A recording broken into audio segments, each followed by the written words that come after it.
Hi guys, tingin tayo ng condo sa Cavite. Let's go!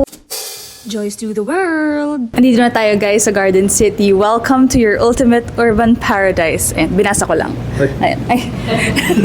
So mag-tour tayo sa kanilang miniature. Andyan yung heated lap pool, outdoor and indoor gym, outdoor and indoor play area, theater room, library, ang dami pa. Kung iniisip niya yung baha, kotse natin, paano na elevated ang car park. Alam ko medyo intimidating yung word na Cavite, pero ang lapit niya lang, like kami diba, 30 minutes lang nandito na kami.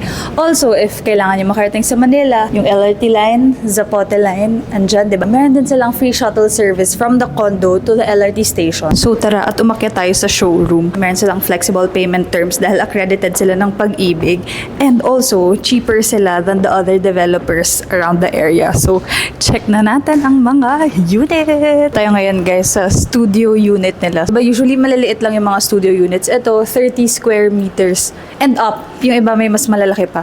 So first ay yung bathroom. Ang saya. Ako kasi gusto ko malaki na bathroom. Pag turn over daw, kasama na rin tong mga cabinets. Let's go!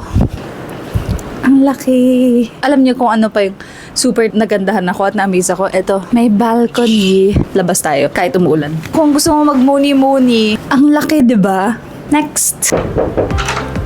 Oh, hi! Come in! Eme. So, ito yung 2-bedroom. Guys, alam niyo, super na-appreciate ko. Ang laki ng kitchen. Ang luwag. Itong space na to ay 70 square meters. Sobrang laki ng cut nila. Tawagin natin si Kevin na. Tignan nyo. Pwede siya maggawa ng coffee niya habang ako ay nagluluto ng adobo, sinigang, and everything. Meron din silang promo until October 31. Free na tong twin induction cooker. Front load na washing machine. And meron din kayong 3 na split type na air conditioner. Isa sa living area, tapos tig-isa yung 2 bedroom. Meron din silang 3-bedroom unit promo. Pause for details. So, di ba ang luwag nitong kitchen area? Maluwag rin yung dining area nyo. So, depende na sa inyo kung ilang seater yung dining table na gusto nyo. Di ba? Ang laki.